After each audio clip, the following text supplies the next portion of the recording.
The Las Vegas Raiders did something no one saw coming. They handed the keys to a Super Bowl winning mind and told him to burn the old blueprint down. Clint Kubiak walked out of Seattle with a ring on his finger and into a franchise starving for direction. He won a championship as an offensive coordinator, and now he runs the whole building. Then the front office backed him with a checkbook and a plan. One name kept surfacing inside the facility this spring, a rookie defensive back nobody outside the building expected to hear about, a fifth-round pick stealing first-team reps from players drafted long before him. Hold on to his name. You will need it before this is over. Look at the shopping list, because it reads like a contender. Tyler Linderbaum, a three-time Pro Bowl center, signed for $81 million across 3 years and instantly upgraded the weakest part of the roster. Fernando Mendoza, the number 1 overall pick and a national champion, arrived to run the offense for the next decade. Ashton Genty enters year 2 after piling up 1,321 scrimmage yards behind the most broken line in football. Now picture him behind a rebuilt one. The Raiders also agreed to a blockbuster trade this offseason, a deal built around their best defender, a deal worth 2 first-round picks. Then it collapsed. Why it fell apart flips this entire season, and the reason will catch you off guard. The defense wears a brand new shape too, a retooled front 7, new linebackers carrying championship pedigree, a coordinator building his unit around speed and pressure instead of size and patience, and the timing lands about as perfect as a rebuild gets. The team, sitting on the division throne, limps into the year with a wounded superstar under center. The AFC West crown has not looked this reachable in a decade, so the real question is not whether the Raiders got better this offseason. They did. Everywhere. The question is how high this roster climbs before the season ends and who gets buried under it on the way up. But before we get into that, hit that like and subscribe button for more Raiders and all the NFL content. Can we hit 500 likes on this video? Start where the season died last year. The offensive line surrendered a league-worst 64 sacks. 64. Every dropback felt like a countdown, and every handoff met a wall of bodies before it began. A young quarterback does not grow inside chaos like this, and a rookie running back does not break long runs when the hole slams shut at the snap.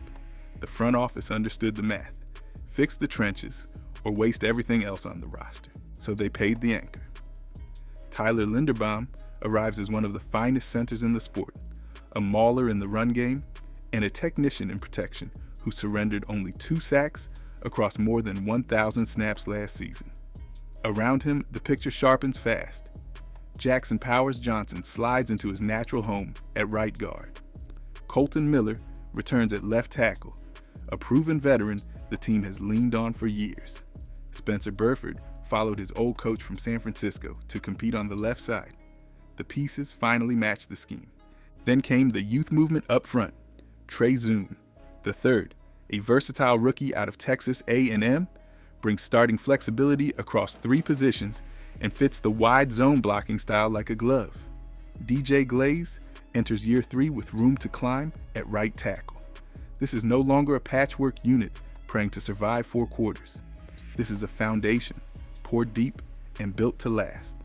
And a foundation up front is exactly what a first-year head coach needs before he trusts a young arm with the whole operation, which carries us straight into the room where the season truly turns. Here's where the plan gets interesting. The Raiders did not hand the offense to their rookie and walk away. They signed Kirk Cousins, a 4-time Pro Bowl veteran with 88 career wins, to hold the wheel while the young star studies the road. Cousins knows this system cold. He played some of his best football under Clint Kubiak back in Minnesota, and he understands every check and every protection the offense demands. Fernando Mendoza waits behind him, and the weight works in his favor. Kubiak has spent a career developing passers, from Cousins in Minnesota to the championship offense he ran in Seattle. Sitting a young quarterback behind a steady veteran protects his confidence and sharpens his reads. The rookie learns the speed of the pro game without paying for every mistake on Sunday afternoon. When his moment finally arrives, He steps in ready instead of rushed, and a franchise gets its answer at the most important position in sports. And do not forget the third arm in the room. Aiden O'Connell stays in the building, a capable passer whose best football sits ahead of him inside a real scheme for the first time in his career. 3 quarterbacks, 1 clear ladder, 0 drama. Compare it to the revolving door of the past 2 seasons and the difference is night and day. A settled quarterback room frees a coaching staff to build everywhere else. And everywhere else is where this defense went to work. Here's the stat nobody wants to say out loud. Ashton Jeanty gained 1,321 yards from scrimmage as a rookie while running behind the most broken line in the league. He scored 10 touchdowns with defenders meeting him 2 yards deep on most carries. Sit with the ceiling for a second. Take a back with vision and contact balance like his, then hand him honest running lanes for the first clean time in his career. Then the Raiders pulled off something sneaky in the draft. They traded up and grabbed Mike Washington Jr., a rookie running back out of Arkansas who ran a 4.3340 at the combine. He stands 6'2", moves like a track star, and loves punishing tired defenses deep in the fourth quarter.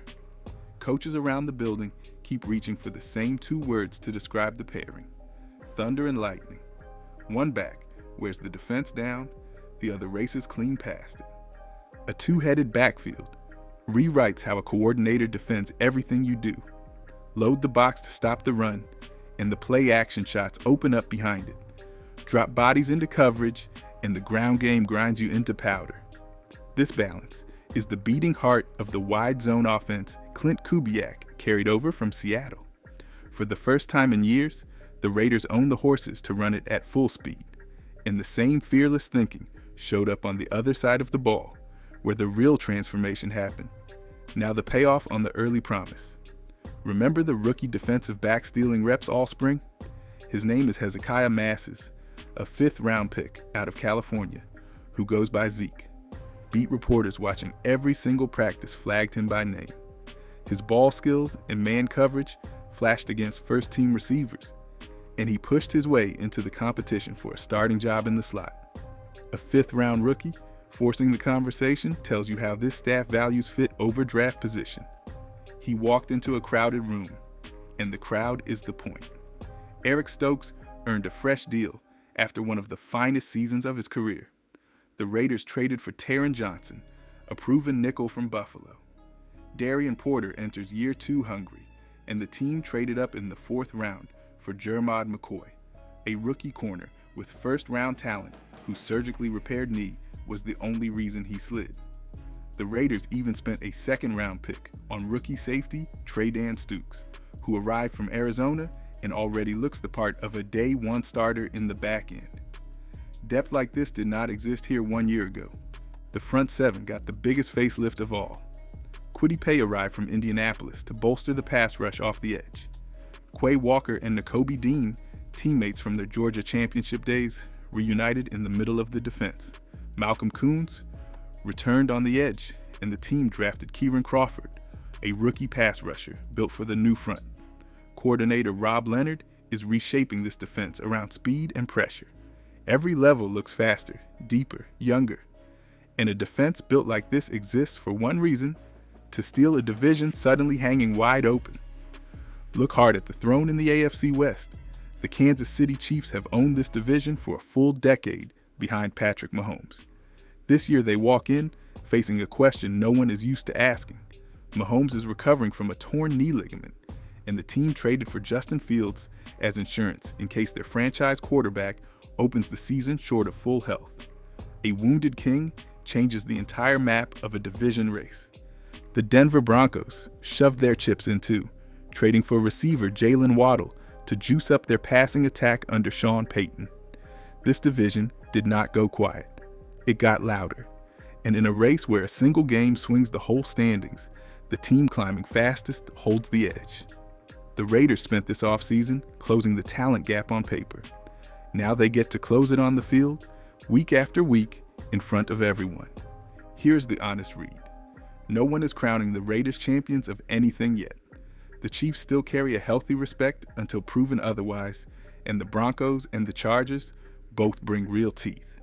But the distance between first place and last place in this division shrank the moment Mahomes went down and the moment the Raiders opened their checkbook.